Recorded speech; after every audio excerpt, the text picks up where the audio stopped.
নমস্কার বন্ধুরা, সোনার কিচেন ঘরে তোমাদেরকে স্বাগত জানাই। তো আজ আমি তোমাদেরকে খুবই মজাদার একটা রেসিপি বানিয়ে দেখাবো। তো এই রেসিপির ভিডিওটি পুরো দেখার অনুরোধ রইল।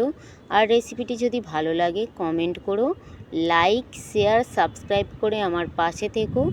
যারা এখনও পর্যন্ত আমার চ্যানেলটিকে সাবস্ক্রাইব করেছো তাদেরকে অসংখ্য অসংখ্য ধন্যবাদ। যারা এখনও আমার চ্যানেলটিকে সাবস্ক্রাইব করোনি, অনুরোধ রইল আমার চ্যানেলটিকে সাবস্ক্রাইব করে আমার পাশে থাকার জন্য। যারা আমার ফেসবুক পেজ থেকে দেখছো তাদের কাছে অনুরোধ রইল ফেসবুক পেজটা একটা লাইক দিয়ে একটু ফলো করে দেওয়ার জন্য। তো রেসিপিটি বানানোর জন্য এখানে কিছু আমি সবজি নিয়েছি। এখানে দেখো আমি একটু লাউ ডাঁটা নিয়েছি, একটু আমি পেঁপা নিয়েছি, একটু আমি বেগুন নিয়েছি, একটু গাজর নিয়েছি, একটু আমি নর্মাল আলু নিয়েছি, একটু ঝিঙে নিয়েছি, আর একটু আমি মিষ্টি আলু নিয়েছি। এখানে আমি আমার পছন্দ অনুযায়ী সবজিগুলো নিয়েছি, তোমরা কিন্তু তোমাদের পছন্দ অনুযায়ী সবজিগুলো নিয়ে নিতে পারো। তো আমি আজকে সম্পূর্ণ একটা নিরামিষ রেসিপি বানাবো। তার জন্য দেখো আমি একটু আদা গ্রেট করে নিয়েছি, আর কয়েকটা কাঁচা লঙ্কা নিয়েছি ঝালের জন্য, আর একটু আমি ডাল বেটে নিয়েছি। এখানে আমি মটর ডাল বেটে নিয়েছি, তোমরা কিন্তু তোমাদের পছন্দ অনুযায়ী ডালটা নিয়ে নিতে পারো। এবারে দেখো আমি গ্যাসের মধ্যে কড়াই বসিয়ে দিয়েছি। কড়াইয়ের মধ্যে আমি অনেকটা পরিমাণে জল দিয়ে দিয়েছি। ওই জলের মধ্যে আমি একটু নুন দিয়ে দিলাম, একটু আমি হলুদ গুঁড়ো দিয়ে দিলাম, তবে হলুদ গুঁড়োর পরিমাণটা খুবই কম। আর আমি যে আদাটা গ্রেট করে নিয়েছিলাম ওই আদাটা আর কাঁচা লঙ্কাটা দিয়ে দিলাম। দিয়ে জলটা আমি খুব ভালো করে ফুটিয়ে নেব। জলটা ফুটে যাওয়ার পরে ওই জলের মধ্যে আমি সবজিগুলো দিয়ে দেবো। তবে যে সবজিগুলো সিদ্ধ হতে একটু সময় লাগে সেই সবজিগুলো আমি আগে জলের মধ্যে দিয়ে দেবো। তো এখানে দেখো আমি ডাঁটা দিয়ে দিলাম, পেঁপা দিয়ে দিলাম, মিষ্টি আলু দিয়ে দিলাম, নর্মাল আলুটাও দিয়ে দিলাম, গাজর দিয়ে দিলাম, সব সবজিগুলো আমি দিয়ে দিলাম। শুধু আমি ঝিঙা, বেগুন আর এই লাউ ডাঁটার কিছুটা শাক আমি রেখে দিয়েছি, ওটা আমি একটু পরে দেব। যখন এই সবজিগুলো একটু সিদ্ধ হয়ে আসবে তারপর বাকি সবজিগুলো দিয়ে দেব। এখানে দেখো খুব ভালো করে আমি ফুটিয়ে নিচ্ছি, সবজিগুলো সিদ্ধ করে নিচ্ছি ফুটিয়ে। তো এবারে দেখো সবজিগুলো হালকা একটু সিদ্ধ হয়ে যাওয়ার পরে আমি যে ঝিঙা আর বেগুন নিয়েছিলাম ওই ঝিঙা আর বেগুনটা দিয়ে দিলাম। এই ঝিঙা আর বেগুনটা সিদ্ধ হতে কিন্তু খুব বেশি সময় লাগে না, যার জন্য আমি প্রথমে দিইনি, আমি একটু পরে দিয়েছি। ঝিঙা বেগুন আর আমি একটু লাউ শাক নিয়েছিলাম, ওই লাউ শাকটা দিয়ে দিলাম। দিয়ে খুব ভালো করে আমি মিশিয়ে নিলাম, নিয়ে আবারও আমি কিছুক্ষণ ফুটতে দিলাম।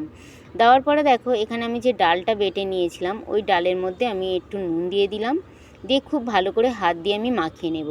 আর কোনো মশলা দেব না। গরমে এই রকম কিন্তু হালকা খাবার খুবই কিন্তু ভালো লাগে। রিচ খাবার খেতে ভালো না লাগলে এই রকম কিন্তু একটা হালকা খাবার খেয়ে তোমরা দেখতে পারো। তো এখানে দেখো সবজিগুলো কিন্তু খুব ভালোভাবে সিদ্ধ হয়ে গেছে। দেখো আমি তোমাদেরকে দেখাচ্ছি, প্রত্যেকটা সবজি কিন্তু খুব সুন্দরভাবে সিদ্ধ হয়ে গেছে।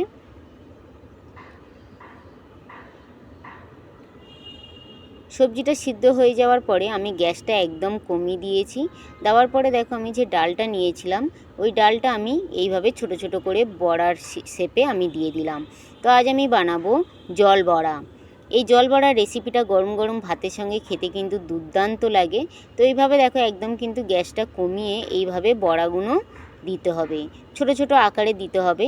গ্যাসটা কিন্তু একদম কমিয়ে দিতে হবে, গ্যাসটা বাড়িয়ে দিলে বড়াগুলো কিন্তু একদমই ভেঙে যাবে, খেতে কিন্তু একদমই ভালো লাগবে না। তো এখানে দেখো বড়াগুলো এইভাবে আমি পুরোটা দিয়ে দিলাম। দেওয়ার পর আমি কিছুক্ষণ ঢাকা দিয়ে রেখে দেবো যাতে বড়াগুলো ভালোভাবে সিদ্ধ হয়ে যায়। তো কিছুক্ষণ পরে দেখো আমি ফিরে এসেছি। এবার আমি ঢাকাটা খুলে দেখব বড়াগুলো কিন্তু খুব সুন্দরভাবে সিদ্ধ হয়ে গেছে। কত সুন্দরভাবে হয়ে গেছে দেখো। এবার আমি হালকা করে একটু আমি নাড়িয়ে দেব যাতে বড়াগুলো খুব ভালোভাবে আরও সিদ্ধ হয়ে যায়। তবে এখানে কিন্তু জলের পরিমাণটা একটু বেশি দিতে হবে, যে ডালের বড়াগুলো দিয়েছি যার জন্য কিন্তু জলটা অনেকটা টেনে নেবে। আর ডালের বড়া দেওয়ার পরে এইভাবে কিন্তু হালকাভাবে একটু নাড়িয়ে দিতে হবে। তো এখানে দেখো গ্যাসটা বাড়িয়ে আমি একটু ফুটিয়ে নিলাম, নিয়ে এবার এই কড়াইটা আমি একটু লাভিয়ে রেখে দেব। দিয়ে আমি একটা ছক রেডি করব। তার জন্য দেখো আমি হাতের একটা প্যান বসিয়ে দিয়েছি। ওই প্যানটার মধ্যে আমি একটু সর্ষের তেল দিয়ে দিলাম। সর্ষের তেলটা খুব ভালো করে গরম করে নেব। সর্ষের তেলটা গরম হয়ে যাওয়ার পরে ওই সর্ষের তেলের মধ্যে আমি 2টো তেজপাতা, 2টো শুকনো লঙ্কা, একটু আমি রাঁধুনি দিয়েছি।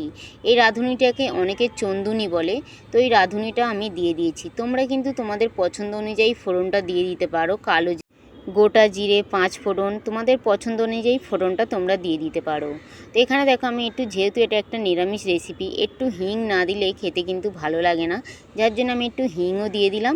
দিয়ে এবার এই ফোড়নটাকে আমি খুব ভালো করে ভেজে নেব। আমার এই রাঁধুনিটা পছন্দ, যার জন্য আমি এই রাঁধুনিটা ফোড়ন দিয়ে দিলাম। এবারে ফোড়নটা খুব ভালো করে ভাজা হয়ে গেলে আমি একটা টমেটো লম্বা লম্বা করে কেটে রেখেছিলাম, ওই টমেটোটা একটু হালকা আমি নাড়াচাড়া করে ভেজে নেব। তো এখানে দেখো টমেটোটা হালকা করে আমি নাড়াচাড়া করে ভেজে নিলাম।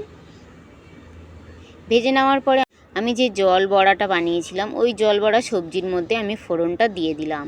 দিয়ে এবার হালকাভাবে একটু আমি নাড়িয়ে দেব, যাতে ফোড়নটার গন্ধটা পুরো সবজির মধ্যে ঢুকে যায়। তো এইভাবে কিন্তু হালকাভাবে একটু নাড়ি দিয়ে আবারও আমি 2 মিনিট খুব ভালো করে ফুটিয়ে নেব।